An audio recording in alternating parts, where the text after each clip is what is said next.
Bonjour à tous, dans cette vidéo nous allons vous montrer l'utilisation du logiciel Artec Studio 18 Professionnel afin de réaliser un scanner facial, ici réalisé à l'aide de la caméra Space Spider de chez Artec 3D. Nous arrivons donc sur la page d'accueil du logiciel et allons sélectionner Nouveau projet. Ensuite, nous allons aller dans Scan en haut à gauche, puis régler la sensibilité de la caméra sur Normal. Pour ce faire, nous devons d'abord mettre la caméra en mode prévisualisation, puis ensuite régler la sensibilité sur Normal à partir du logiciel. Nous allons donc mettre la caméra en mode prévisualisation afin de pouvoir régler la distance à laquelle la caméra doit se trouver du visage afin d'obtenir un enregistrement optimal. Une prévisualisation du visage du patient apparaît avec une bande verticale comprenant une plage verte correspondant à la distance optimale d'enregistrement entre la caméra et le visage du patient. Ensuite, nous rappuyons une seconde fois sur le bouton de la caméra Space Spider afin de passer à l'enregistrement du visage. Lors de l'acquisition, il est important de rester à bonne distance du visage afin de ne pas perdre le fil d'enregistrement de la caméra. Lors de l'enregistrement, il est demandé au patient de rester le plus immobile possible en effectuant un sourire forcé afin de découvrir les dents. Ainsi, il est conseillé de débuter l'acquisition par l'enregistrement des tissus mobiles du visage qui se trouvent principalement dans la partie inférieure de la face. En effet, la durée d'enregistrement étant d'environ 1 minute, l'immobilité parfaite du patient n'est donc pas optimale. C'est donc pour cela qu'il est conseillé de débuter par les tissus mobiles au début de l'acquisition afin de limiter les erreurs dues au mouvement du patient.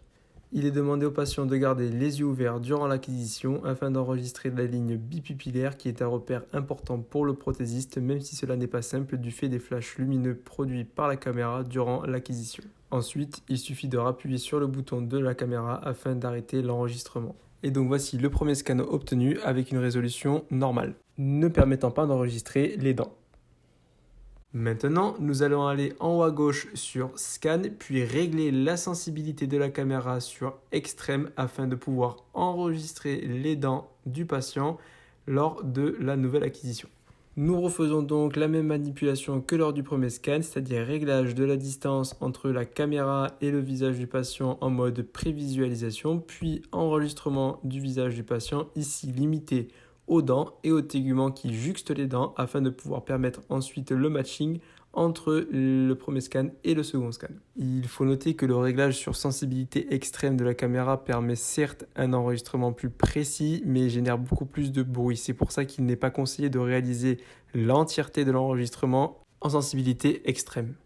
Nous obtenons donc ici les deux scans réalisés qui se superposent tant bien que mal. Nous pouvons aussi les visualiser indépendamment l'un de l'autre en cochant ou décochant en haut à droite Spider 1 ou Spider 2 correspondant respectivement au scan 1 et au scan 2.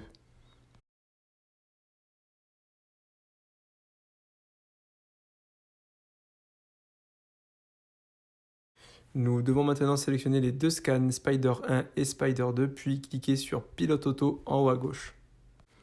Ensuite, cliquez sur Suivant, puis cochez la case Surface difficile à scanner, puis cliquez de nouveau sur Suivant. Ensuite, apparaît une fenêtre Édition à partir de laquelle vous pouvez manuellement supprimer le bruit ou les parties du scan dont vous ne désirez pas.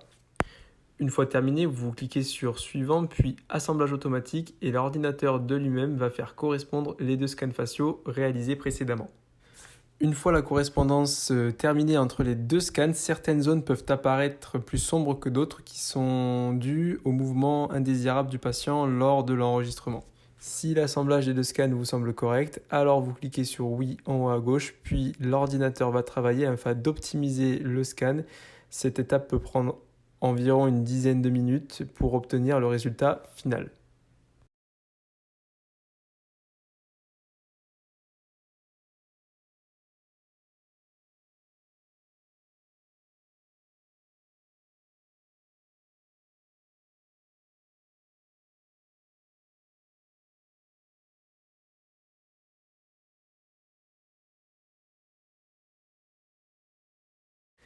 Voici donc le résultat final issu des deux scans faciaux réalisés précédemment. Le patient, comme vous pouvez le voir, est ravi de ce résultat.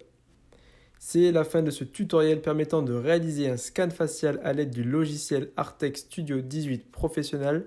et de la caméra Space Spider de chez Artec 3D.